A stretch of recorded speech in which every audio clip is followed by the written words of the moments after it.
هذه رسالة للتلفزيون العمومي الجزائري والمسؤولين تاعو، بما انه هاد الايامات هادو راكو قهمتونا بالاخبار تاع الجيران باللي بلد الجيران راهو في حاله واحتجاجات وغير الاخبار عليهم برك.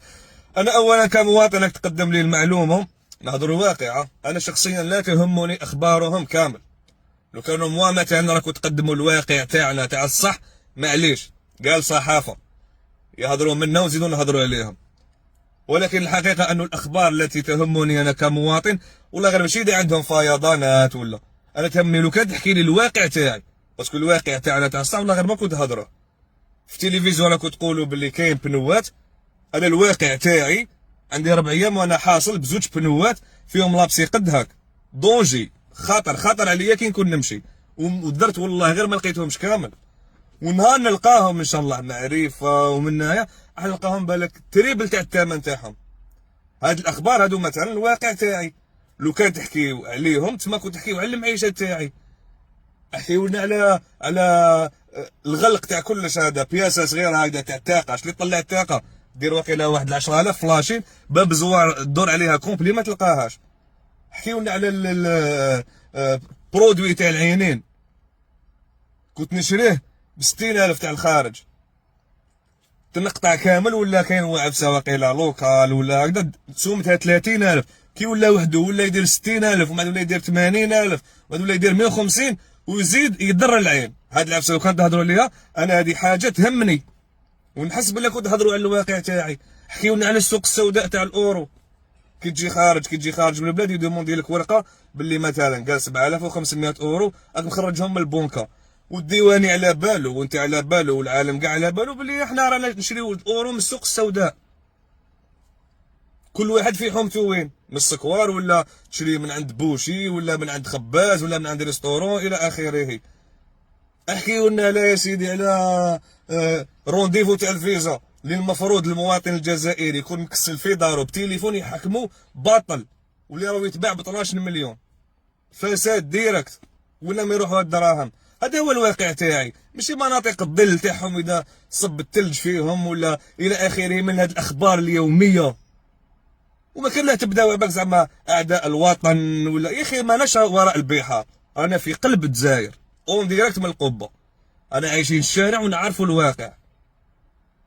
الميساج المهم اللي حاب نلحقوا للمسؤولين تاع التلفزيون العمومي، اهم حاجه انهم ما لازمش ينساو انه هذا الجهاز هذا رسمي يمثل الدوله الجزائريه.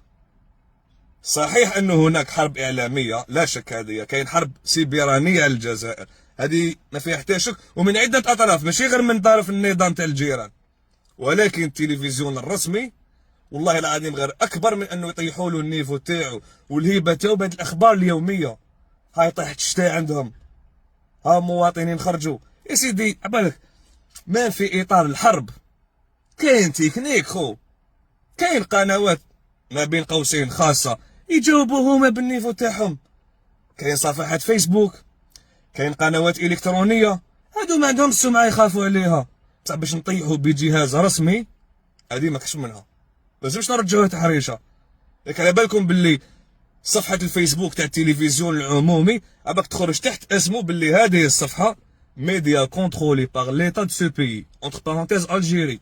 تخيلوا برانيه هكذا دول واحده اخرى يشوفوا هكذا، وديجا تفكروا مثلا سنه 2009 حرب اعلاميه مع خاوتنا في مصر، واحد 30 ولا 40 قناه مصريه يسبوا في الجزائر، لحقوا ميم يسبوا الشهداء تاعنا. لو ان تي في وحدها، ما كاش كاع قنوات خاصه، كلمه ما نطقوهاش اذا تشفاو ماكسيموم هما حدهم كامل. كي دات مصر كوب دافريك في الاخبار قال لك انهزموا منتخب غانا بلا ما جبدوهم في النهائي. زعما سوسيتي الماكسيموم تساو شنو ابري عوام تشوف باللي قاعد التلفزيون الجزائري هيبه. انا اليوم التلفزيون الجزائري ما نكذبش عليكم شخصيا ما نشوفوا غير اذا كان ماتش.